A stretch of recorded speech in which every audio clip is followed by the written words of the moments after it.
말씀 제목 함께 보겠습니다. 나 없다. 이런 줄 가지고 말씀을 듣겠습니다.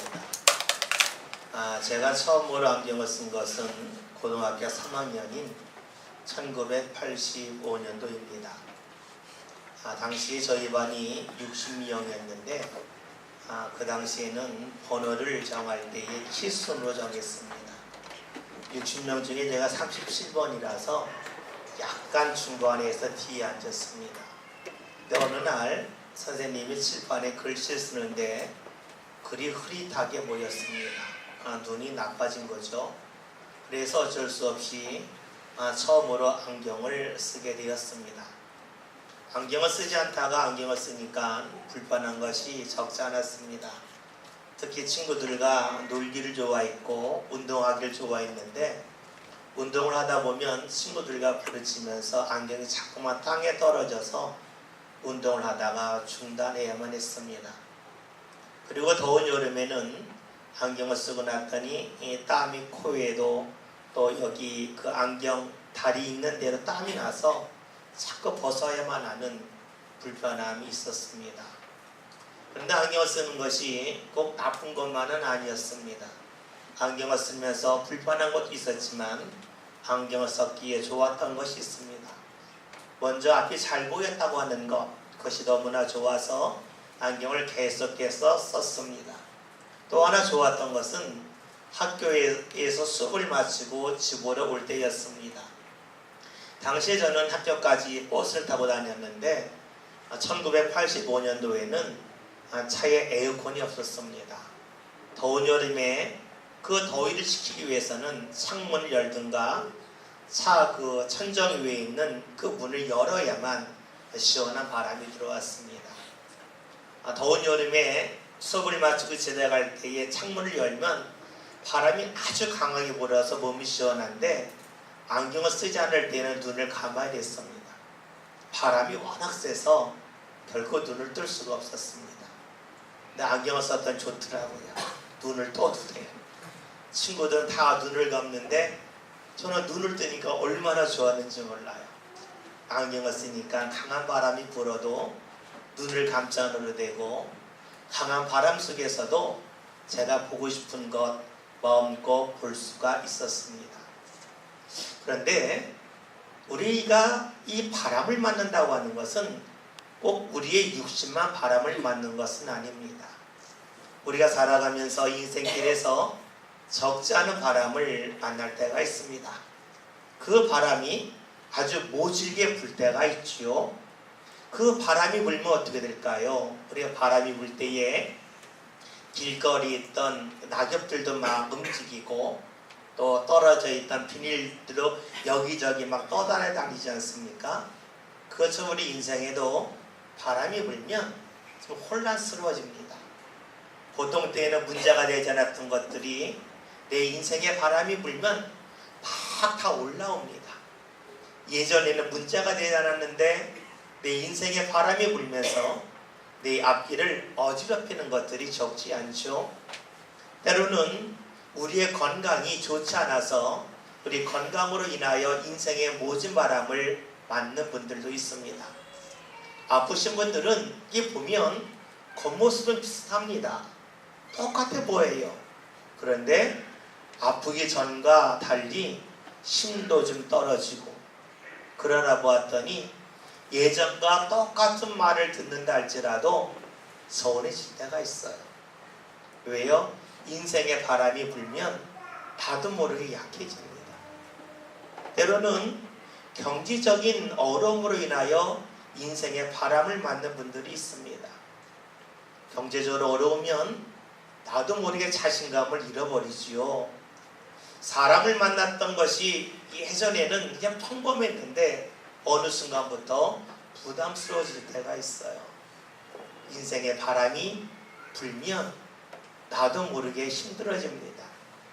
때로는 진로의 문제로 인하여서 때로는 관계의 문제로 인해서 인생의 모진 바람을 경험하는 이들이 있습니다. 여러분, 삶 가운데 바람이 불 때에 그 바람이 거세게 불 때에 사람들이 주로 어떻게 반응할까요? 방법은 두 가지가 있습니다. 첫째는 등을 돌리는 거죠. 바람이 불 때에 등을 돌리면 그 바람이 약하게 느껴집니다. 또 다른 하나는 제가 경험했던 것처럼 무언가 안경을 쓰는 거예요. 안경을 쓰면 바람이 분다 할지라도 그 바람 속에서 내가 눈을 뜰 수가 있고 보아야 할 것을 제대로 볼 수가 있습니다. 이 두 가지 방법 중에서 어느 것이 더 지혜로울까요? 우리는 누구나 말합니다. 인생에 바람이 불 때에 등을 돌리는 것보다는 안경을 쓰는 게 더 낫습니다. 나오고 다 말을 합니다. 그러나 우리가 아는 것과 실생활이 늘 일치할 건 아니지요. 알기는 알지만 막상 내 인생에 강한 바람이 불어오면 내가 새로운 안경을 쓰기보다는 나도 모르게 등을 돌리고 맙니다. 왜 그럴까요? 그것이 쉽고 편하기 때문이지요. 등을 돌린다고 하는 것은 내 몸 자체만 움직이면 되지만 안경을 쓴다고 하는 것은 내 몸 밖에 있는 것을 가져와야 하기 때문에 불편해요. 그래서 우리 인생에 모진 바람이 불면 대부분의 사람들은 가던 길을 멈추고 등을 돌리고 맙니다. 이러면 안 되는데 알면서도 내 삶 가운데 어려운 일이 다가오고 모진 바람이 불면 등을 돌리고 마는 것이 우리의 모습이기도 합니다. 오늘 우리의 말씀을 통해서 삶 가운데 모진 바람을 만난 이들을 만납니다. 바로 이스라엘입니다. 이스라엘은 애굽에서 430년 동안 살면서 강제 노동에 시달렸습니다. 당시 최대 강대국인 애굽에서 그들은 강제 부역에 시달리다가 애굽에서 나오게 됩니다. 애굽에서 나온 것은 애굽 사람들이 이스라엘에 노동하는 것이 너무나 불쌍해서 내보낸 것이 아닙니다. 그렇다고 해서 이스라엘이 거기서 나오기 위하여 수많은 전략을 짜고 그들의 능력을 향상시킨 것도 아니었습니다. 하나님께서 그들을 애굽에서 나올 수 있도록 이끌어 주셨습니다. 애굽에서 나와서 이스라엘은 이제 광야를 지납니다. 광야라고 하는 것은 사람이 살기 어려운 곳입니다. 농사 지을 수 없는 곳입니다. 그리고 물도 구할 수 없는 곳이지요. 그런데 그 광야를 이스라엘은 잘 지나서 드디어 하나님께서 약속해 주신 땅 앞에 오게 되었습니다. 약속의 땅 앞에 왔을 때에 이스라엘 사람들이 그 땅을 정탐하고자 합니다. 하나님이 허락하셨어요. 왜냐하면 하나님이 주시는 땅이 얼마나 아름답고 복된지를 이스라엘로 하여금 확인하게 하기 위함이었습니다. 그래서 12명의 정탐꾼이 약속의 땅에 들어가서 정탐하고 돌아와서 보고를 합니다. 보고하는 내용이 무엇이냐면 그 땅이 너무 좋다는 겁니다. 그 땅이 너무 기름지다는 겁니다. 모든 이스라엘 사람들이 환호성을 지릅니다. 그때에 정탐꾼들이 말을 이어갑니다. 그런데 문제가 있다는 겁니다. 첫째 문제는 그 땅은 비어있는 땅이 아니다는 겁니다. 그냥 들어가면 되는 땅이 아니라 그 땅에 이미 다른 사람들이 살고 있다는 것이에요. 두 번째로는 그 땅에 살고 있는 사람들의 체구가 너무나 커서 우리가 그들과 싸워 승리할 가능성이 전혀 없다라고 말합니다. 성경의 표현대로 하면 그들에 비하면 우리는 메뚜기와 같다는 것이 정탐꾼의 보고입니다. 이런 소식을 들었을 때 이스라엘 사람들의 마음은 어땠을까요? 내 힘으로 내 능력으로 도저히 상대할 수 없는 사람들 만났을 때에 그들의 마음은 두렵고 떨릴 수밖에 없습니다. 내가 감당할 수 있는 일이 아니라 내가 감당할 수 없는 어려움이 눈앞에 다가올 때에 이스라엘 사람들은 마치 강한 태풍을 만난 것처럼 그들은 등을 돌릴 수밖에 없었습니다. 등을 돌리고 있는 이스라엘을 향하여 하나님의 사람 모세는 이렇게 말을 하지요. 오늘 말씀 29절 함께 보겠습니다. 다 같이 함께 했습니다. 내가 너희에게 말하기를 그들을 무서워하지 말라, 두려워하지 말라. 아멘. 모세가 하는 이야기가 그들을 무서워하지 말라, 그들을 두려워하지 말라라고 말합니다. 감당할 수 없는 대상, 아주 모진 바람이 앞에서 불어와서 등을 돌리고 있는 이스라엘을 향하여 모세가 하는 말은 등을 돌리지 말라는 겁니다. 도망가려 하거나 피하려 하지 말라는 것이지요. 여러분, 이런 말이 이해가 됩니까? 내가 감당할 수 없는 일을 만나서 등을 돌리는 것은 너무나 자연스러운 일이겠지요. 내 힘으로 아무리 노력해도 안 되는 일, 그거 포기하는 것 지당한 일 아니겠습니까? 근데 모세는 한 이야기가 두려워하지 말라는 겁니다.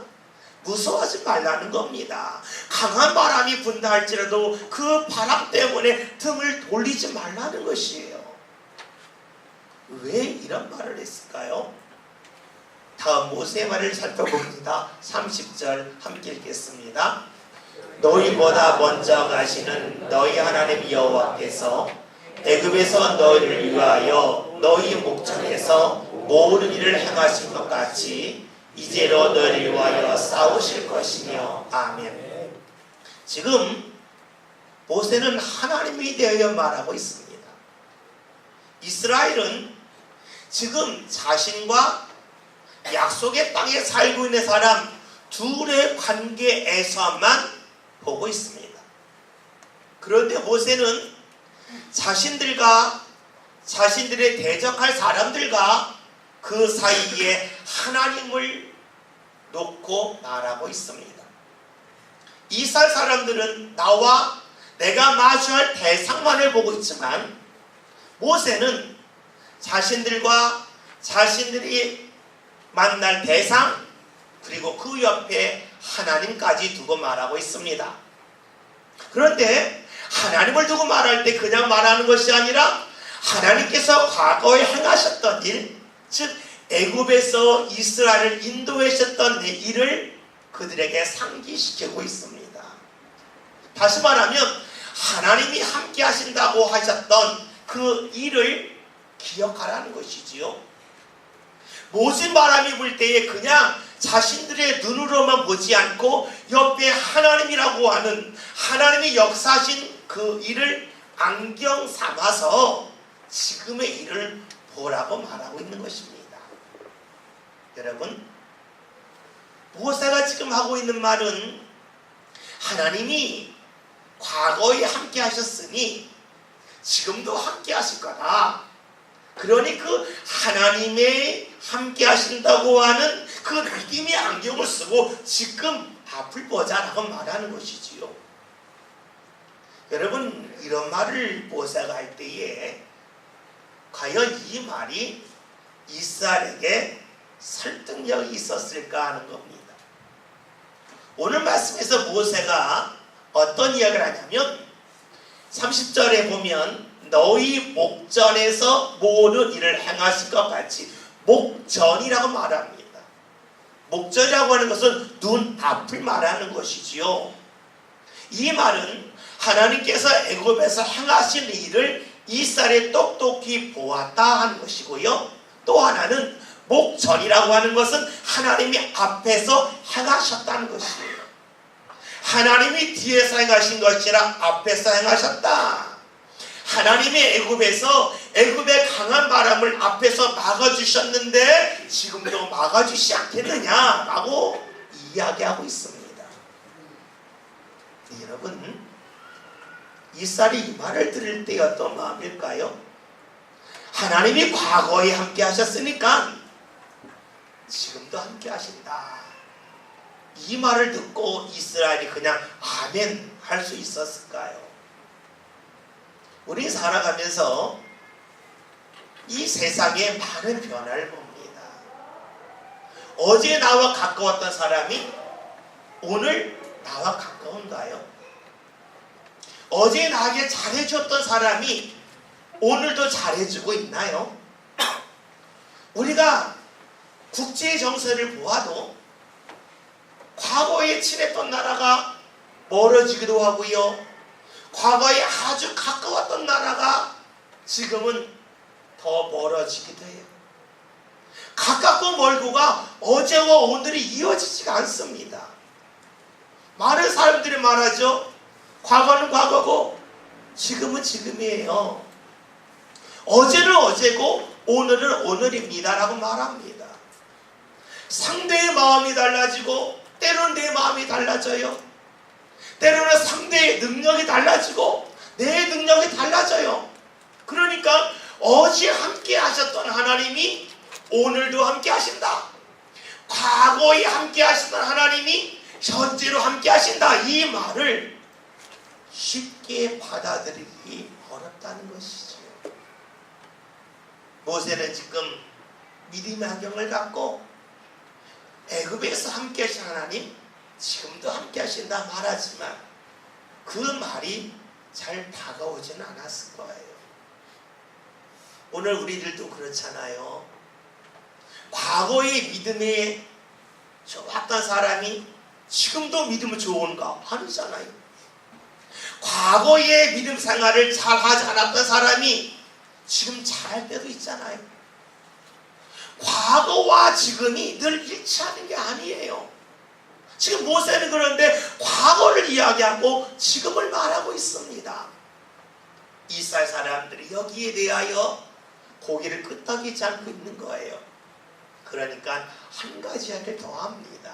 31절을 볼까요? 함께 말씀 봅니다. 함께 했습니다. 광야에서도 너희가 당하였거니와 사람이 자기 아들을 안는 것과 같이 너희 하나님 여호와께서 너희가 걸어온 길에서 너희를 안으사 이곳까지 이르게 하셨느니라 하나. 아멘. 모세가 하는 이야기는 애굽에서의 일만 이야기하는 것이 아니라 지금 있는 그 광야의 삶을 말하고 있습니다. 광야에서 하나님께서 마치 아버지가 아들을 안고 간 것처럼 너희를 안고 지금까지 오셨음을 너희가 알지 못하느냐는 겁니다. 여러분, 어린아이들이 뒤뚱뒤뚱 걸을 때가 있지요. 보기만 참 예뻐요. 이 평지를 걸을 때는 혼자서 뒤뚱뒤뚱 잘 걸어요. 그런데 이 평지를 걷다가 큰 돌이 있으면 아이가 더 이상 걷지를 못해요. 다리에 힘이 없어서 다리를 높이 들 수 없기 때문이에요. 때로는요, 자그마한 도랑을 만나면 어른들은 껑충 뛰어넘는데 아이들은 거기서 건너질 못해요. 다리를 뻗을 수가 없어요. 이럴 때에 부모가 아이를 딱 안으면 건널 수가 있어요. 지금 모세는 하나님의 역사를 그렇게 말하고 있는 것이에요. 이스라엘이 광야를 지났습니다. 광야는 농사 지을 수 없는 곳이에요. 따라서 이스라엘 사람들이 애굽에서 나올 때에 많은 양식을 갖고 나왔지만 그 양식이 다 떨어지면 광야에서 굶어 죽어야 돼요. 소비를 하지만 생산이 없잖아요. 그렇지만 이스라엘이 식량이 다 떨어졌음에도 불구하고 죽지 않고 살 수 있었던 이유는 하나님께서 만나와 메추라기를 내려주셨기 때문이에요. 광야는 마실 물이 없는 곳이에요. 그런데 하나님께서 반석에서 물이 나게 하심을 통해서 이스라엘의 갈증을 풀어주셨습니다. 광야는 일교차가 커요. 낮에는 덥지만 밤에는 너무나 추워요. 그래서 이불을 꼭 덮고 자야 되는데 이스라엘 사람들이 덮고 잔 이불은 우리가 덮는 이불이 아닙니다. 그들이 낮에 걸치는 겉옷을 덮고 잡니다. 그런데 광야를 지날 때에 그 옷이 헤어지지가 않았어요. 광야는 딱딱한 돌이 많은 곳이에요. 맨발로 다닐 수가 없어요. 그런데 이스라엘이 광야를 지날 때에 그들의 신발이 닳지가 않았어요. 모세는 이런 것을 하나하나 설명하면서 야, 너희가 지금까지 광야를 지난 것은 하나님이 너희를 안고 오신 거다라고 설명을 합니다. 우리나라 말로 하면 안았다는 말은 엄마가 어린아이를 등에 업었다라고 하는 말로 바꿀 수가 있습니다. 얼마 전에 이 업다라고 하는 그 말의 뜻을 보고 제가 깜짝 놀란 적이 있어요.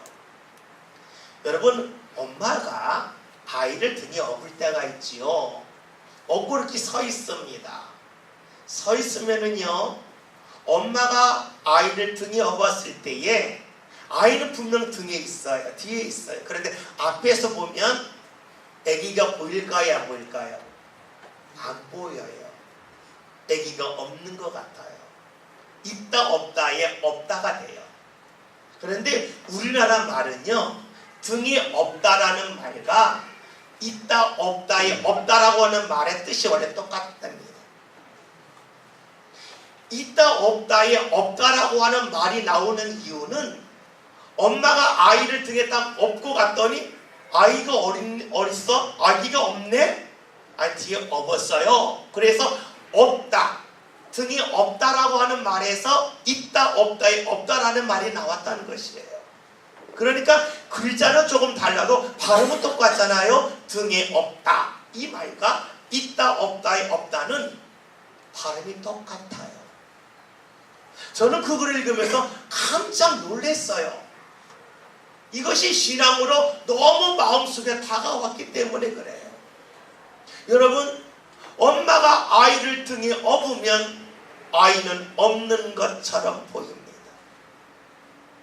다시 말하면 이스라엘이 하나님의 등에 업혀서 왔을 때에 이스라엘의 능력이 없지만 그들은 광야를 지날 수가 있었습니다.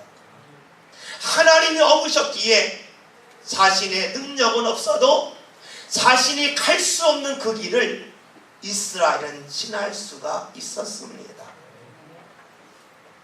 오늘 우리가 이스라엘을 보면서 과연 이스라엘만 그럴까 하는 생각을 할 수 있습니다. 오늘 우리 역시 그러하지 않겠습니까? 우리가 하나님 앞에 갈 수 있는 사람, 하나님의 은혜 받을 수 있는 사람이 누구일까요? 아무도 없어요. 왜냐하면 하나님의 기준으로 볼 때에 하나님의 기준에 도달할 수 있는 사람은 아무도 없기 때문에 그래요. 그래서 우리는 천국에 갈 수도 없고 하나님의 은혜 받을 수도 없어요. 그러나 우리가 천국에 가고 하나님의 은혜 받을 수 있는 이유는 어디 있을까요? 예수님께서 우리를 업고 가시기 때문 아닙니까? 예수님이 우리를 업고 가시기에 우리는 능력이 없어도 우리는 하나님 앞에 이를 수가 있고 하나님의 은혜의 자리에 도달할 수가 있습니다. 우리의 죄가 아무리 크다 할지라도 우리의 허물이 아무리 많다 할지라도 예수님을 다 가려주시는 크신 분입니다. 예수님의 몸집이 크다는 게 아니에요. 주의 사랑이 크다는 겁니다. 우리의 모든 허물과 죄를 덮고도 남을 만큼 예수님의 사랑은 큽니다. 그분께서는 우리를 위하여 십자가에 달려 돌아가셨습니다.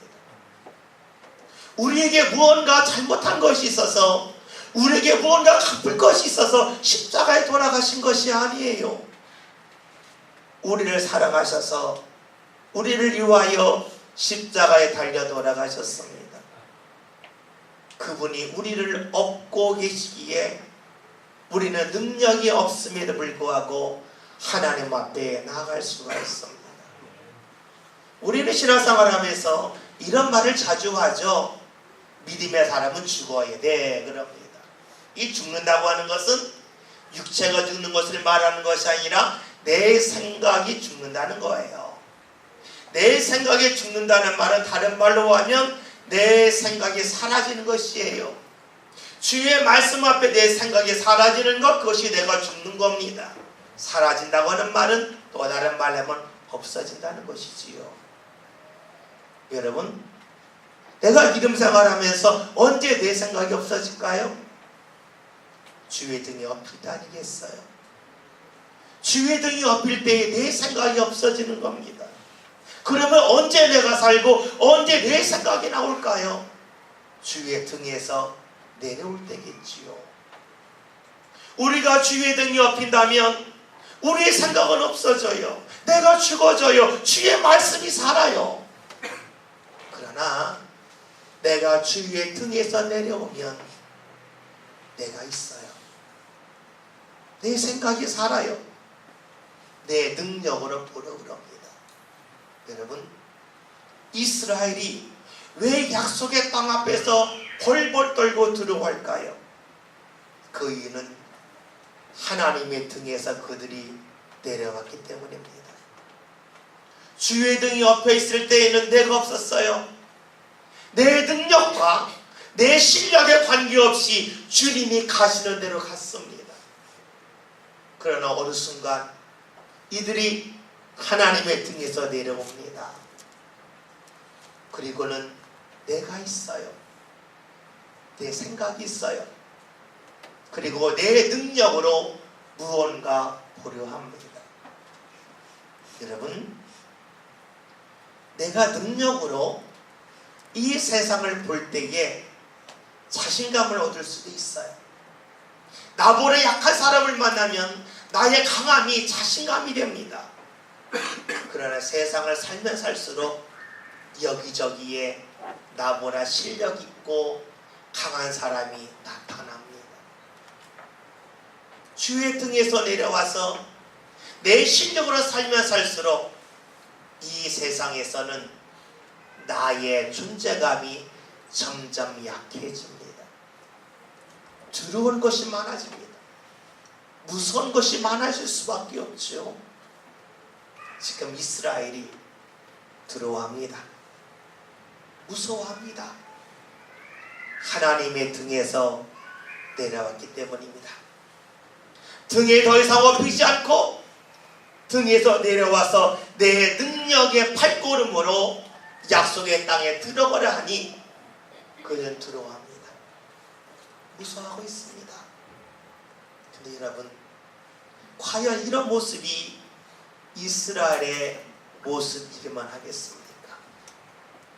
오늘 우리가 주의 등에 엎여서 나를 내려놓고 나를 없애고 따라가는 그런 신앙생활을 하기보다는 주의 등에서 내려와서 주님이 업고 있는 그 자리에서 내려와서 나를 주장하고 싶을 때가 너무나 많이 있지요.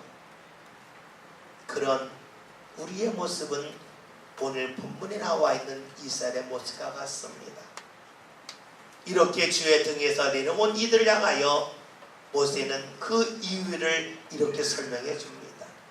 32절 33절 함께 봅니다. 다 같이 읽습니다.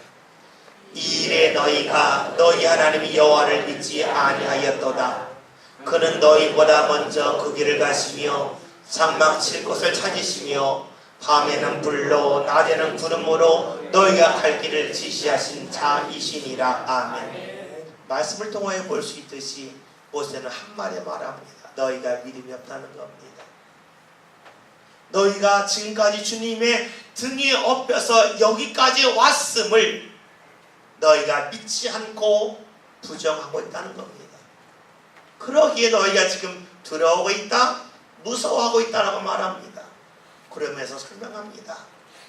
지금 낮에 보이는 구름 기둥 있지 않냐? 너희가 어제 밤에 보았던 불기둥 있지 않냐? 라고 말합니다. 하나님이 함께 하심이 분명히 너희 눈앞에 보이건만 그럼에도 불구하고 너희는 주의 등에서 내려와서 너희의 생각대로 살려가고 있다라고 책망하고 있습니다.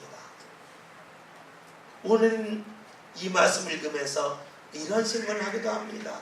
이스라엘 참 좋겠다. 눈 뜨면 구름기둥 보이고 눈 뜨면 불기둥 보이니까 그들은 좋겠다. 나는 아무리 눈을 뜨고 사방을 쳐다봐도 구름기둥도 안 보이고 불기둥도 안 보이는데 나는 도대체 어떻게 하면 좋겠는가 라고 말하시는 분이 있을지 모릅니다. 그런데 잊지 맙시다. 내가 주의 등에 업히고자 하면 주님은 우리를 이끌고 가신다는 사실입니다. 내가 주의 등에 업히지 않기 때문에 주님이 나를 이끄심을 느낄 수가 없습니다. 많은 분들이 신앙생활을 하면서 이런 말합니다. 왜 내 눈에는 주 역사가 안 보입니까? 라고 말합니다. 왜 우리 시대는 불기둥과 구둥이 없냐고 말합니다. 주님은 말씀하십니다. 등이 엎혀봐. 등이 엎혀봐. 엎이면 보이는데, 엎이면 은혜의 길 걸어갈 수가 있는데 엎이지 않고 왜 보이지 않느냐고, 왜 없냐고 너희가 원망하느냐라고 우리에게 말씀하고 계십니다. 여러분, 주의 등이 엎인 사람의 특징이 뭐라 그랬습니까? 나 없다입니다. 내가 보이지 않는 것입니다. 주의 등이 엎였음에도 불구하고 나 있다고, 내 생각이 있다고, 내 뜻이 있다고 말한다면 그것은 내가 주의 등에 있다고 착각하는 것에 불과합니다. 엎인 사람은 없는 사람입니다. 주의 등에 온전히 엎인 사람은 내가 없어도, 내 능력이 없어도 주의 인도하심의 길을 따라갑니다. 그리고 주의 은혜 자리에 온전히 이를 수가 있습니다.